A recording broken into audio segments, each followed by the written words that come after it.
The Tamil Nadu Chief Minister Jayalalithaa has already, visited flood-affected areas. She is taking stock of all of the flood-affected areas and the situation, and she's also meeting with flood-hit victims. She has announced compensation for those who have been, tragically affected by the floods and who have lost their lives as a result of that incessant rainfall.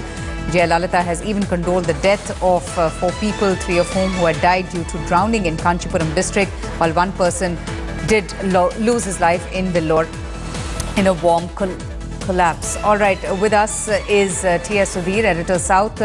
Sudhir, so we can see the Chief Minister and, now making her presence felt and, visiting the flood-affected areas. But do you think that the state government was not really prepared in the first place to, just tackle the kind of water logging that the city had to witness?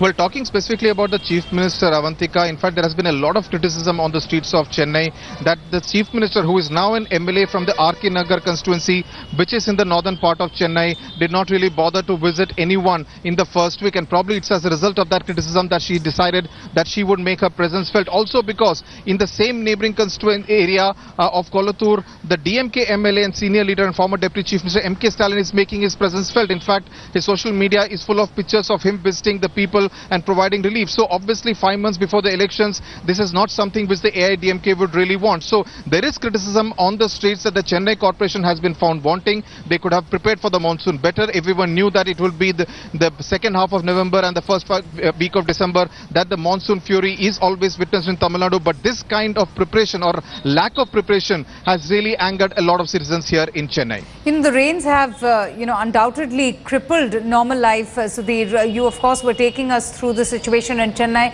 But what about the remote areas? What about the low-lying areas that remain, inundated? Also, just give us an update on the condition of these relief camps that have been set up where people have been asked to go.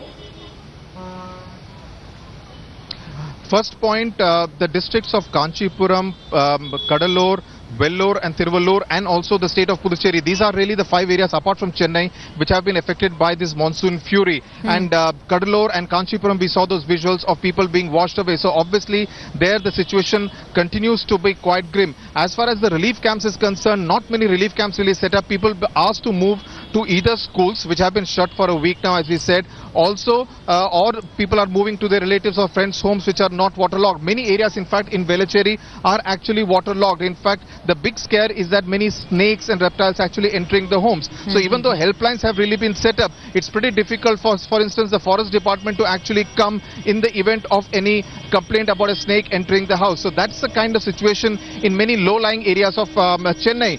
We saw near Saidapet earlier this morning, the Adyar River overflowing, which is actually a sewage nala at normal times. But completely all the unauthorized constructions, the slum localities, completely underwater. And many of them have actually moved out and they're actually sitting on the bridge there till the water actually recedes. All right, Sudhir, stay with us. In fact, let's just show that report that you filed a short while back where you're taking us through, the news about the prices of vegetables being hiked as a result of the incessant rainfall.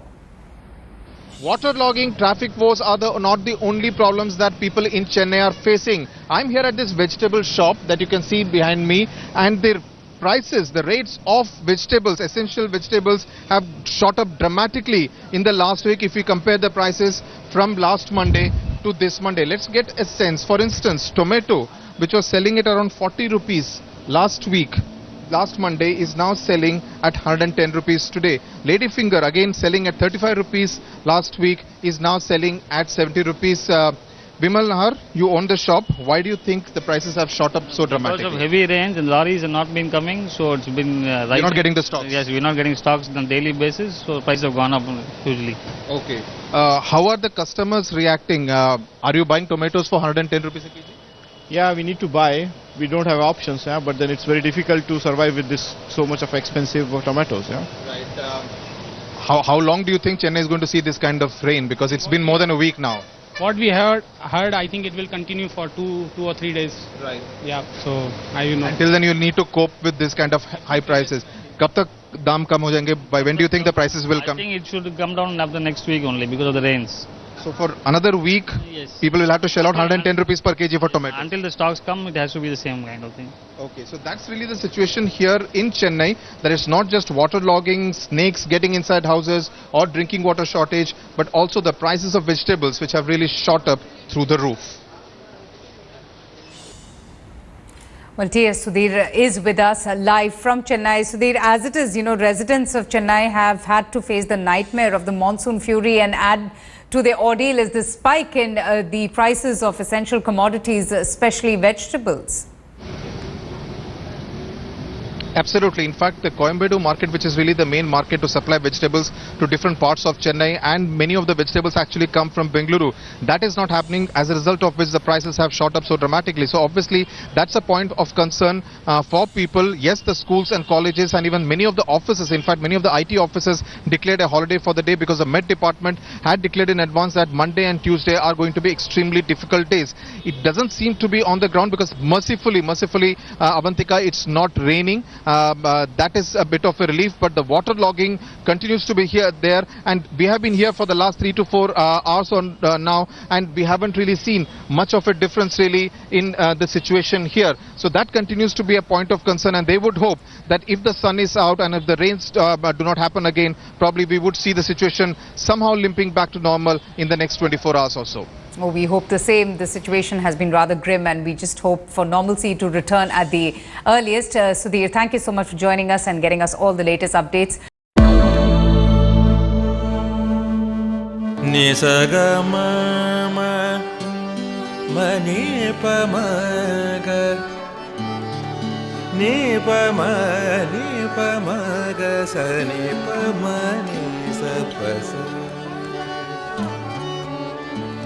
जहाँ तक यादें याद आती रहेगी।